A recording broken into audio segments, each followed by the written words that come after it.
Welcome to the deep dive.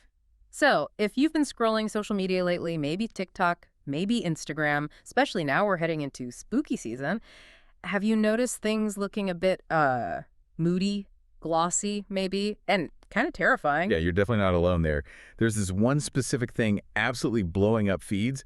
It's the Ghostface AI trend. It's everywhere, and honestly, it looks pretty cool. So what we wanted to do today is really dig into this. We've gathered the sources, looked at what people are saying. Right. Our mission basically is to unpack this whole phenomenon. What exactly is this trend? Why has it taken over TikTok and Instagram? And maybe most interestingly, how are these like super accessible AI tools?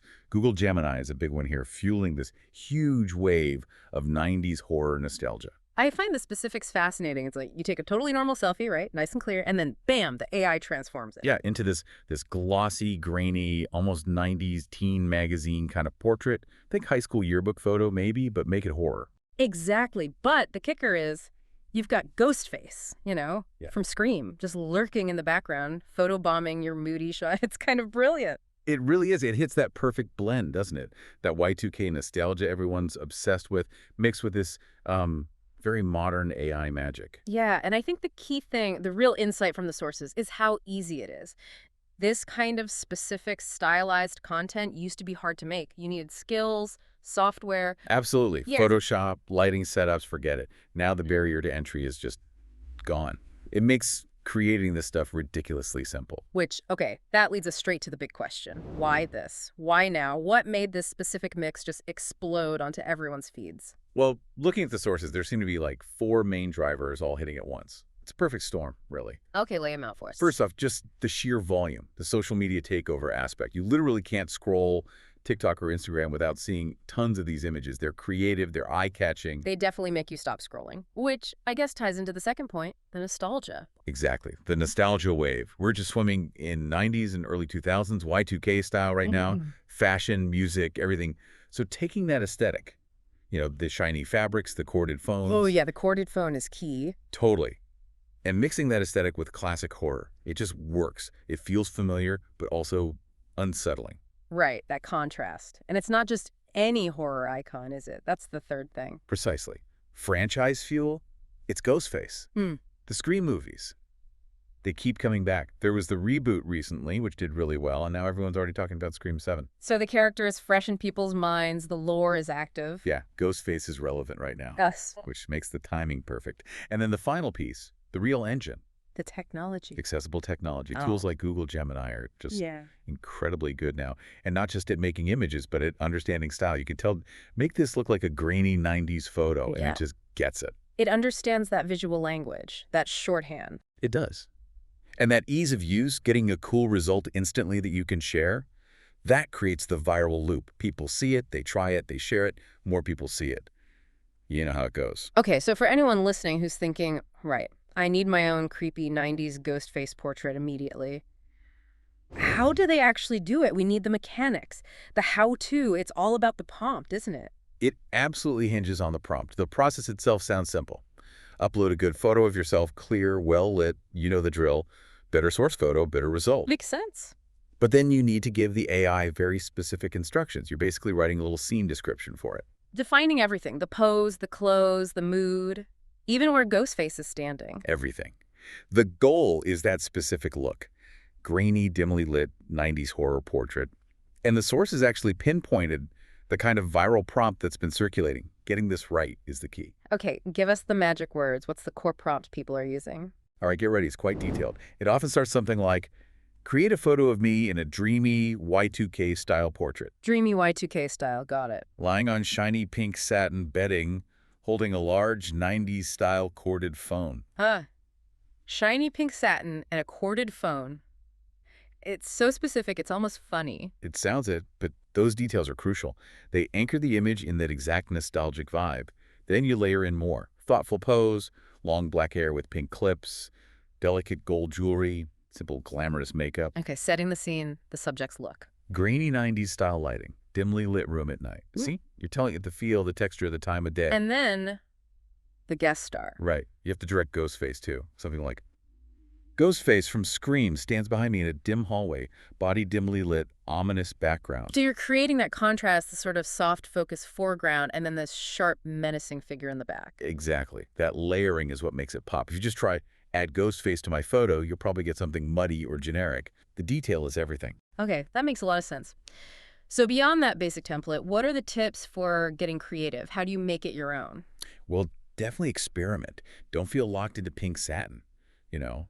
Change the hair color in the prompt, the jewelry, try different poses. Maybe change the whole vibe. Yes.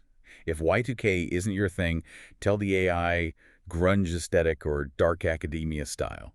Maybe you're holding a VHS tape instead of a phone. The AI is surprisingly good at interpreting those substyles. I bet. And the lighting. Can you tweak that? Absolutely. Instead of dimly lit, try neon glow from a TV screen or harsh camera flash. That drastically changes the mood. Ooh, I like the camera flash idea. Very 90s paparazzi horror. Right. And move Ghostface around. Don't just stick him in the hallway. Maybe he's leaning over your shoulder, or you just see his mask reflected in a mirror. Play with it. That really takes it from just copying a trend to actually creating something unique with the tool. But it doesn't stop with images, does it? People are taking this further into sound. Oh, yeah. The visuals are one thing, but adding the voice, that's next level. Why just look like you're in a Scream movie when you can sound like the killer, too? AI voice generators, they're everywhere now, too. Completely accessible. And people are using them to mimic that specific, creepy, distorted Ghostface voice. For content, well, for pranks mostly, let's be honest. It seems like there are dedicated tools popping up just for this kind of thing. The sources mentioned a few. Yeah, there are several popular ones. Something like Voices AI. That one does real-time voice changing, which is pretty wild. So you could use it live, like Yeah. on a stream or a call. Exactly. Perfect for gaming streams or just messing with your friends.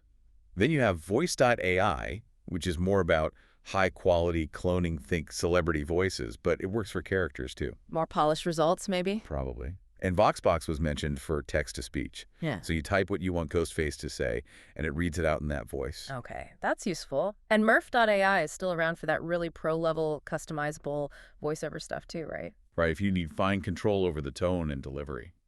So, yeah, lots of options depending on what you want to do. And what are people doing with this? Beyond just a profile pic and maybe a creepy voicemail. Well, the obvious one is killer Halloween content, right? Social posts, stories, combining the AI image with a little voice clip, super effective. Yeah, I can see that. But also, people are using it to enhance their horror-themed content generally. Like, if you have a horror YouTube channel or stream, you can create these really immersive little segments using both of the visuals and the audio. Bringing the whole Ghostface vibe to life. Totally. And then, of course, there's the prank potential. Using the voice changer to call someone and drop the classic line. What's your favorite scary movie? That's the one. It's instantly recognizable, instantly creepy. Hearing that voice unexpectedly, that's effective. It definitely is. But it also makes you think, doesn't it? When the tech gets this good, this accessible, creating believable fake images and voices. It does raise questions. It's incredibly powerful for creativity and fandom, letting people engage with their favorite characters in new ways.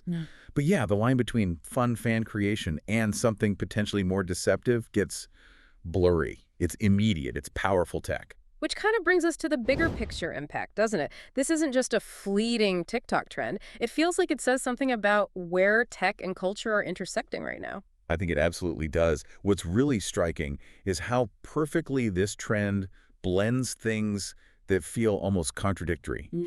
Deep nostalgia for the 90s, like pre-internet vibes almost. Yeah, the corded phone again. Right, with super sophisticated cutting-edge AI technology. And it's all wrapped around this enduring piece of pop culture IP, Scream. It's a unique mix, something you couldn't have even imagined back in '96 when the first movie came in. No way. Back then, if you were a fan and wanted to make something Scream-inspired that looked good, you needed actual cameras, editing gear, maybe acting skill. It was a whole production. And now, anyone with a phone and a clever prompt can generate something that looks, honestly, pretty professional looking in seconds. It's the ultimate democratization of creative content, especially within fandoms. Fans aren't just consuming the movie or the character anymore. They're actively shaping its aesthetic using these powerful tools. Do you think the creators, like the studios, are paying attention to that? To what the fans are creating? It really seems like it. That feedback loop is getting tighter. The sources pointed out something interesting. The next Scream movie, Scream 7, which is supposed to be out in 2026. Yeah. The rumors are that it's actually going to explore themes of AI and deepfakes within the Ghostface lore. Whoa. Okay, so art imitating life, imitating art. Exactly. Yeah. The fans use the new tech to celebrate the franchise, and now the franchise is looking at incorporating that very tech into its storyline. It Hmm. shows how deeply AI is embedding itself into, well, everything. Culture, creativity, fandom. It's not just a tool for programmers anymore, it's a cultural tool. It's become a common language for expression. Mhm. And in this case, it's letting fans keep the screen legacy alive, keep it immediate, keep it relevant, all powered by AI. It's pretty fascinating. So the big takeaway for you listening might just be you can now have it all. You can create that perfect, moody Y2K horror portrait, and you can immediately follow it up by asking someone in Ghostface's actual voice, what's your favorite scary movie? It's the complete package. But maybe the deeper thought here is just how seamlessly this powerful AI stuff has woven itself into very specific cultural moments, very specific nostalgic feelings. It's not some abstract future tech. It's here, now, ready to generate whatever niche trend comes next. It's part of the cultural toolkit.